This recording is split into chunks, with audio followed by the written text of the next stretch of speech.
ప్రతిష్టర్పణ ప్రార్థన. ఏది దేవునికి కావలసింది?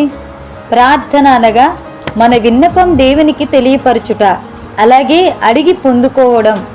అర్పణ అనగా దేవునికి కావలసింది, మన నుంచి దేవుడు కోరుకునేది. పాత నిబంధనలో యేసయ్య కోరుకున్న అర్పణ ప్రతిష్టర్పణ. దేవుని వాక్యం చెబుతుంది, ప్రతిష్టర్పణ తీసుకుని రండి అని ఇశ్రాయేలులతో చెప్పుము.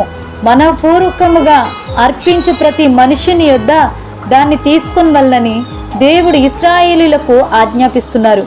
మరి దేవుడు ఇప్పుడు క్రొత్త నిబంధన ప్రజలమైన మనలో నుంచి ఏం కోరుకుంటున్నాడు? నీతి.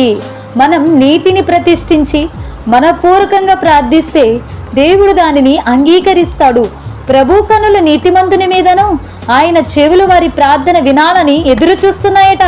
1 పేతురు 3:12 ఈ విధంగా సెలవిస్తుంది, ప్రార్థిస్తున్నప్పుడు నీవు ఎంత కన్నీరు కాచినా, ఎన్ని గంటలు దేవునితో గడిపినా, ఎన్ని ఉపవాసాలు జాగారాలు ఉన్నా, నీ హృదయాన్ని దేవునికి అర్పణగా ఇవ్వకపోతే మన ప్రార్థనకు ఆయన ఇష్టపూర్వకంగా ఉండదేమో.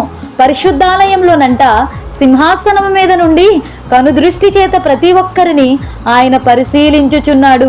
ప్రార్థన సమస్యలకు పరిష్కారం, హృదయార్పణ దేవునికి ఇష్టమైన బహుమానం. ఆమేన్. నీ హృదయాన్ని ఆయనకు అర్పణగా ఇవ్వగలిగావా? ఒకవేళ ఇవ్వకపోతే ఇచ్చి చూడు. దేవునికి ప్రియమైన వ్యక్తివి నువ్వే. హేబేలు అటువంటి అర్పణ ఇవ్వగలిగాడు, అది దేవునికి ఎంతో ప్రీతికరంగా ఉన్నది. మరి నీవు ఇవ్వగలుగుతున్నావా? ఈ మాటలు వింటున్న ప్రియ సహోదరుడి సహోదరుడా, దేవుని కొరకు నీ హృదయాన్ని అర్పణగా ఇస్తావని ఈ ఉదయకాలపు సమయంలో నీ హృదయాన్ని దేవుడు దర్శిస్తున్నాడు. ఇప్పుడు వరకు ప్రార్థించిన నీవు హృదయాన్ని మాత్రం ఆయనకి ఇవ్వకుండా నీ అవసరతలు, నీ ప్రార్థనకి అక్కరలు తీర్చుకోగలిగావేమో. ఒక్కసారి నీ హృదయాన్ని ఆయనకు అర్పణగిస్తే పరిశుద్ధాత్మ దేవుడు నీ హృదయంలో నివాసం ఉండి ఆయన ఉద్దేశాలన్నీ నీ ద్వారా సఫలపరుస్తాడు. God bless you all. అందరికీ నా వందనాలండి. లైక్ చేయండి, షేర్ చేయండి, సబ్స్క్రైబ్ చేయండి.